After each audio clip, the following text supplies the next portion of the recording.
Orang Lasenina. Bagaimana kabar saudara-saudara sekalian? Semoga semua dalam keadaan baik-baik saja. Bagi yang dalam keadaan yang kurang baik, kita sama-sama berdoa agar teman-teman kita segera dipulihkan dari segala kesusahan yang sedang dialami.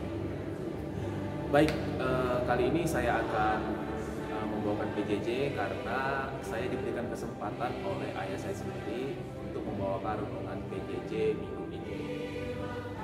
Nah, sebelumnya mohon maaf jika selama PJJ ini berlangsung akan ada beberapa kali muncul suara knalpot motor, knalpot mobil, dan yang lain-lain karena lokasi syuting ini sangat dekat dengan jalan raya. Baik, sebelum memulai PJJ kita, mari kita berdoa.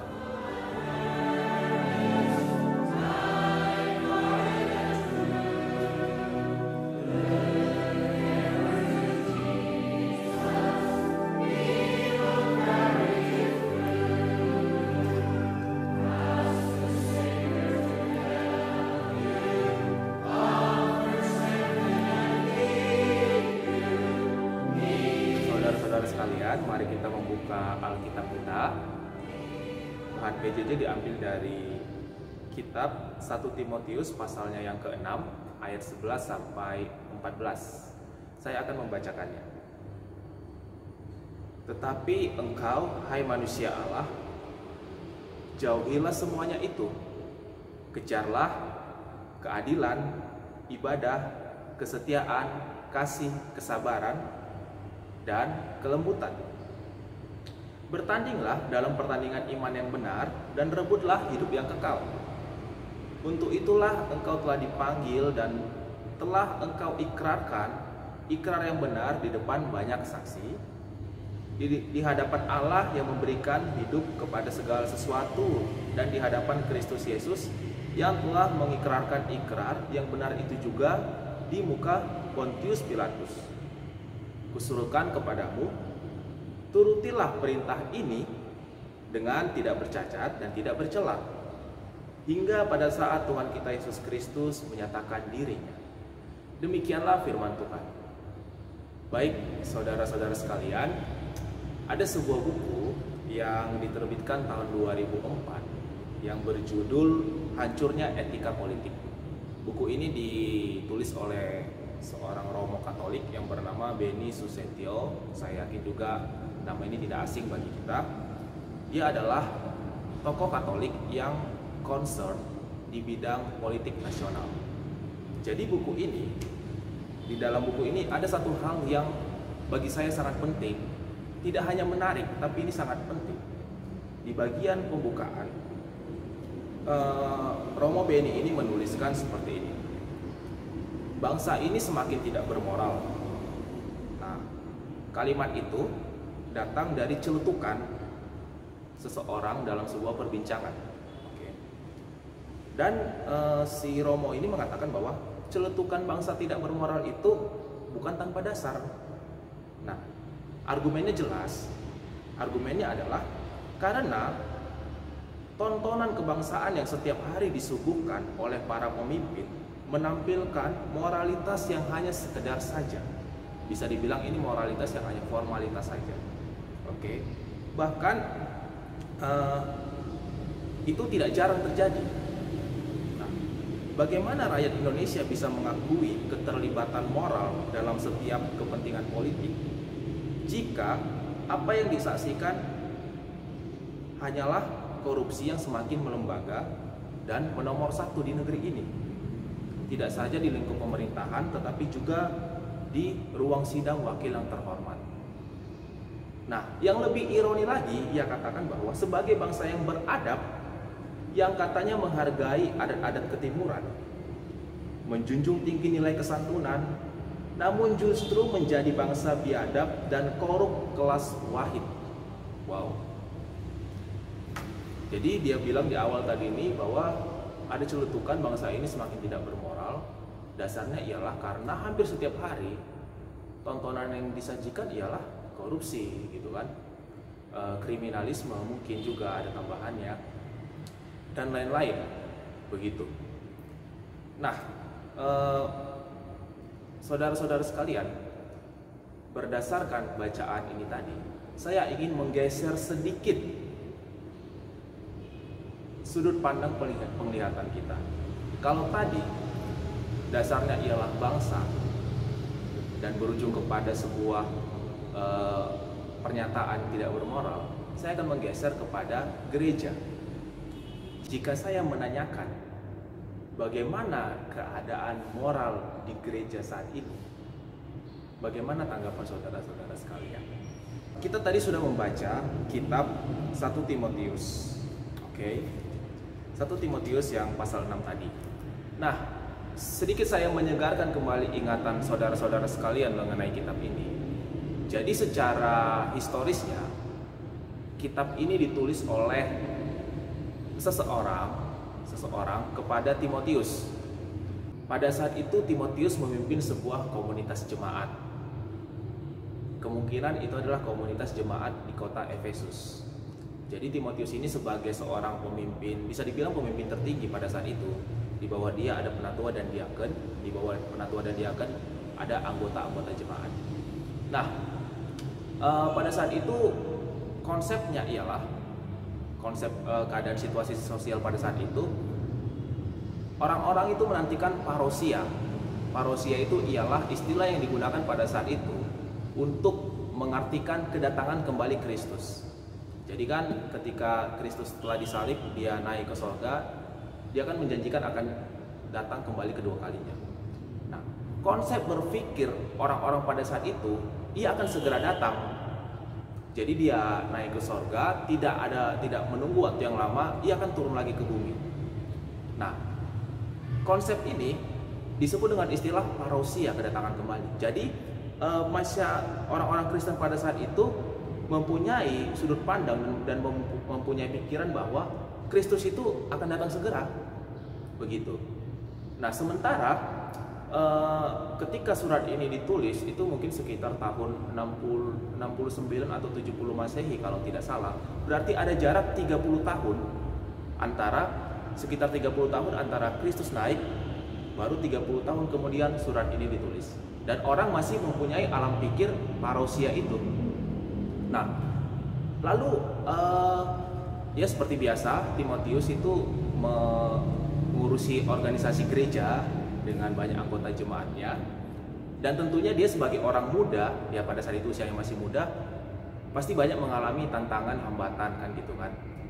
Nah, tantangan itu datang dari luar, guru-guru palsu, atau juga dia memiliki tantangan tersendiri di dalam organisasinya itu. Bagaimana cara menghadapi bekerja sama dengan penatua, bagaimana bekerja sama dengan diaken, bagaimana menghadapi pergumulan-pergumulan jemaat, anggota jemaat. Nah, lalu ada seorang yang berinisiatif, ya mungkin dia Paulus atau mungkin juga tidak, mengirimkan sebuah risalah mengenai aturan-aturan kehidupan, ataupun kita bisa bilang etika-etika kehidupan dalam sebuah organisasi gereja, dan juga etika-etika kehidupan untuk pribadi, dan ia kirimkan kepada Timotius. Tujuannya lagi, si penulis ini mempunyai tujuan supaya orang-orang dalam organisasi gereja ini itu sudah berpikir jangka panjang, menata kehidupan jangka panjang. Jadi dia sebenarnya ingin membuat sebuah membuat sebuah tujuan yang baru gitu. Karena kan parousia itu bisa dibilang tidak terjadi karena kan Kristus tidak turun, dan bahkan sampai sekarang Kristus juga belum turun ke dunia. Jadi mungkin ada orang yang melihat bahwa sepertinya arah haluan kehidupan ini harus kita ubah gitu. Karena parousia tidak terjadi, maka kita harus membuat sebuah kebijakan yang baru, aturan yang baru untuk tujuan kehidupan yang jangka panjang.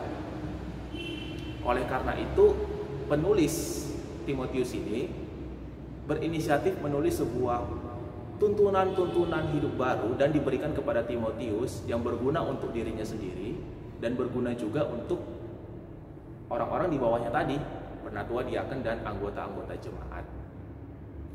Nah, mungkin pertanyaannya ialah eh, kan mereka udah pernah tua gitu kan Timotius sudah memimpin gereja, masih perlu tuntunan-tuntunan. Harusnya dia kan sudah tahu gitu. Nah, sebenarnya kita tekankan lagi bahwa tuntunan di sini itu bukanlah tuntunan untuk mereka itu panduan cara jadi penatua, panduan cara jadi diaken, panduan cara jadi pemimpin gereja, bukan itu yang dimaksud. Tetapi panduan untuk diri mereka sendiri, mengkuduskan diri mereka. Bagaimana penatua itu harus hidup kudus gitu kan, diri mereka sendiri gitu. Nah, untuk batasannya ialah kebaikan dalam diri sendiri. Ini belum berbicara bagaimana kita keluar gitu kan, kebaikan yang kita lakukan tapi keluar bekerja untuk orang lain, belum berbicara ke situ, tapi masih berbicara kebaikan untuk diri kita sendiri dulu gitu, sebagai seorang yang kudus di hadapan Allah. Nah, maka dari itu ditulislah semuanya. Kalau Bapak Ibu perhatikan Timotius ini dari pasal 1 sampai pasal 5 itu berisi aturan-aturan itu. Seperti ya kita baca salah satu contohnya pasal 3, syarat-syarat bagi penilik jemaat. Penilik jemaat ini di sini haruslah orangnya tidak bercacat, suami dari satu istri, dapat menahan diri, bijaksana, sopan, suka memberi tumpangan, cakap mengajar orang, bukan peminum, bukan pemarah, melainkan peramah, pendamai, bukan hamba uang, dan lain-lain sebagainya. Dari sini kan bisa kita lihat modelnya ini, bahwa ini adalah sebuah aturan yang ditujukan untuk kehidupan diri sendiri. Jika Anda mau jadi seperti ini, Anda harus begini dulu syarat-syarat. Begitu juga halnya dengan mengenai janda. Hormatilah janda gitu kan. Tetapi jikalau seorang janda tidak mempunyai anak cucu, hendaklah mereka pertama-tama belajar berbakti kepada kaum keluarganya dan lain-lain sebagainya. Nah, inilah yang mau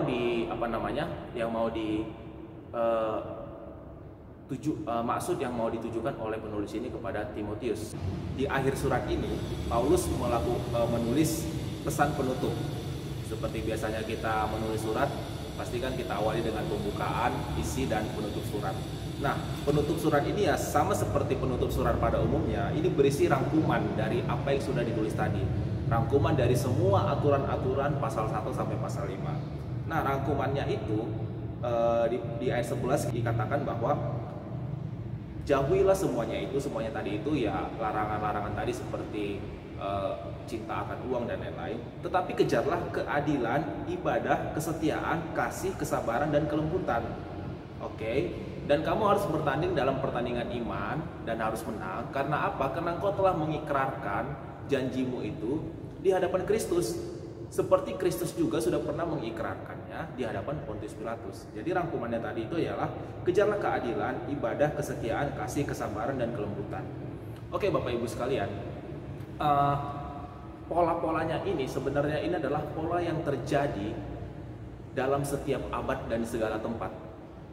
Pola menyusun risalah untuk kehidupan yang lebih baik.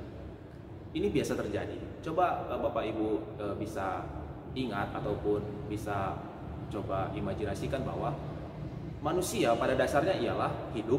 Ketika hidup dia menemukan masalah. Ketika masalah terjadi, manusia mencari solusi. Seperti itu kan. Nah, sama dengan ini, Timotius menemukan masalah, lalu dicari solusi. Solusinya itu dalam bentuk aturan-aturan baru. Dalam kehidupan kita juga gitu kan, seperti pembuatan undang-undang. Ketika ada pengajuan terhadap isu tertentu, masalah tertentu, lalu presiden membuat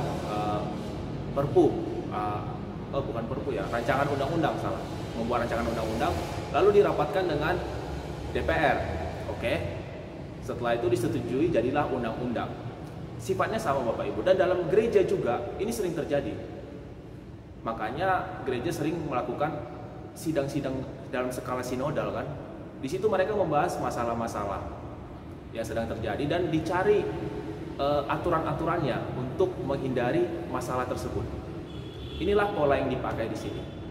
Baik saudara-saudara sekalian, tadi kita sudah membahas mengenai kerangka besar isi dari 1 Timotius tadi. yang berisi dengan tentang aturan-aturan untuk kehidupan pribadi. Nah, kita bisa sebutkan isi kitab 1 Timotius itu dengan satu buah sebutan, yaitu moral. Moral ialah akhlak yang mengatur diri sendiri untuk supaya diri sendiri ini memiliki banyak nilai-nilai positif ataupun kebaikan. Oke. Moral disebut juga dengan etika gitu. Nah, lebih dalam lagi sebenarnya saudara-saudara, definisi etika ini dari bahasa aslinya, dari bahasa Yunani. Bahasa Yunaninya itu ethos, berarti adat ataupun kebiasaan. Bagi saya ini adalah definisi yang lebih mendalam lagi dari sekedar definisi moral dan etika dalam bahasa Indonesia. Oke, karena kan kalau moral dalam bahasa Indonesia tadi dia disebutkan sebagai akhlak untuk memberi tuntunan agar diri kita mengeluarkan nilai-nilai yang positif. Tetapi dalam bahasa aslinya, bahasa Yunani, itu lebih dalam lagi, artinya ialah adat ataupun kebiasaan. Kebiasaan berarti kebiasaan sehari-hari, etika itu. Nah, sekarang kita kembali lagi ke topik di awal mengenai gereja. Bagaimana kehidupan moral gereja saat ini. Nah, sebenarnya ini ialah refleksi saja sih untuk diri kita masing-masing gitu. Bagi saya ini tidak terlalu perlu gereja harus memberikan aturan yang berulang-ulang ya, harus begini, harus begini, harus begini. Bagi saya sekarang itu sebenarnya sudah tidak perlu lagi. Perlu sih, tapi bukan itu pencapaian paling tinggi kita sekarang. Karena itu sudah dilakukan oleh zaman Timotius, itu sudah dilakukan gitu kan. Zaman perkembangan gereja dalam abad-abad yang lalu juga sudah dilakukan. Dalam kita bernegara juga itu sudah dilakukan. Nah, oleh karena itu sekarang ini sebenarnya gereja itu tidak lagi menjadikan penyusunan aturan-aturan atau perintah-perintah harus baik, tidak boleh jahat, harus begini, tidak lagi bisa dijadikan sebagai pencapaian tertinggi. Oke. Karena menurut saya yang perlu sekarang gereja lakukan ialah menaikkan levelnya. Kalau dari dulu gereja sudah melakukan ya seperti tadi itu, begini, gereja harus naik level. Di atasnya itu apa? Yaitu melakukan duplikasi.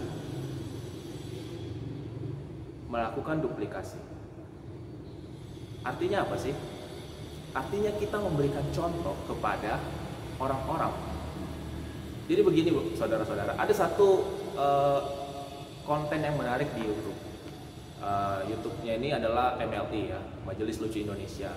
Nah, di situ mereka mengundang seorang bintang tamu, seorang wanita dari Jerman. Jadi karena dia dari Jerman ini, pembahasan dalam video tersebut ialah mengenai aturan-aturan di Jerman.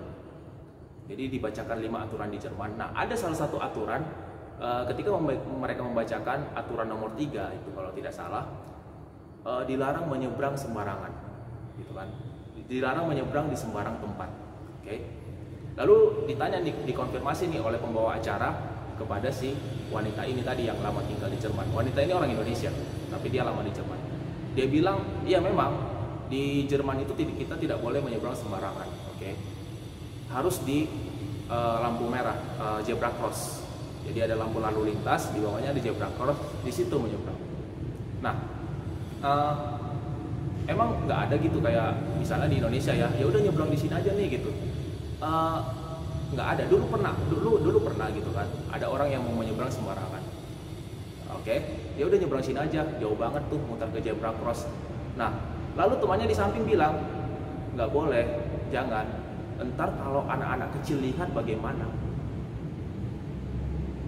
Nah, coba kita dalami dulu konsep ini. Dia tidak melanggar, dia melakukan moralitasnya gitu, moralitasnya. Dia melakukan moralitas dalam dirinya, hidup beretika untuk melakukan duplikasi kepada orang lain.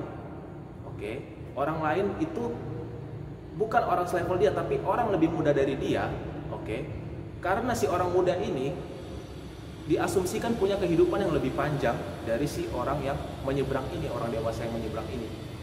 Sehingga dia harus menanamkan duplikasi-duplikasi tindakan-tindakan yang baik sebagai contoh, keteladanan, memberikan keteladanan. Gitu. Agar sejak dini kehidupannya sudah terbentuk melalui visual gitu kan, penglihatan visual si anak kecil ini. Bahwa ketika si anak kecil ini melihat orang dewasa itu melakukan kelakuan yang baik, otomatis dia akan mengikuti. Ya pasti mengikuti karena itu yang dia lihat gitu kan. Dia tidak pernah melihat kelakuan moralitas yang tidak baik. Nah, saya berpendapat bahwa hal inilah sekarang yang perlu gereja kembangkan, lakukan gitu. Terkait dengan tema kita SDM. Jadi SDM itu saudara-saudara bagi saya, tidak hanya sekedar sifat-sifat akademisi. Tidak hanya SDM itu tidak hanya orang yang pintar, IPK 4, lulusan universitas ternama, juara olimpiade. Tidak hanya sebatas itu lagi sekarang. Tetapi SDM itu juga harus juga diimbangi dengan selain itu tadi ya, selain tadi nilai akademik tadi itu harus diimbangi dengan moralitas yang baik, etika yang baik. Lebih dalam lagi kalau kita pakai definisi bahasa Yunani tadi, kebiasaan yang baik gitu loh. Kehidupan bermoral, kehidupan beretika harus menjadi kebiasaan dalam diri seseorang. Sehingga ketika seperti itu unsur-unsur untuk membutuhkan SDM seseorang itu bagi saya di situ bisa terpenuhi. Mari kita refleksikan di dalam diri kita masing-masing mengenai PJJ kali ini, karena bagi saya akan lebih kuat jika kita melakukan refleksi daripada saya gitu atau pendeta-pendeta harus mengatakan ini yang baik, ini yang baik. Bagi saya itu sekarang sudah tidak relevan lagi. Tapi akan lebih relevan jika kita melihat bahwa keteladanan, duplikasi itu sebagai pencapaian tertinggi kita sekarang yang harus kita kejar.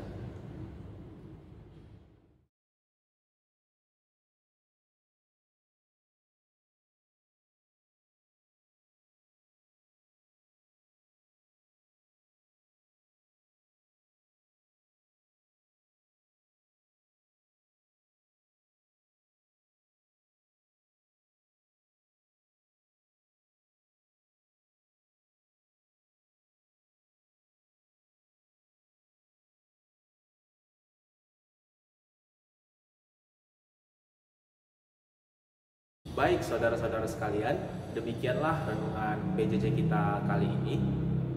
Kita tetap dan harus selalu berdoa kepada Tuhan agar Tuhan memampukan kita dalam usaha kita untuk membuat diri kita lebih baik lagi dalam hal bermoral, beretika, terutama di dalam gereja kita.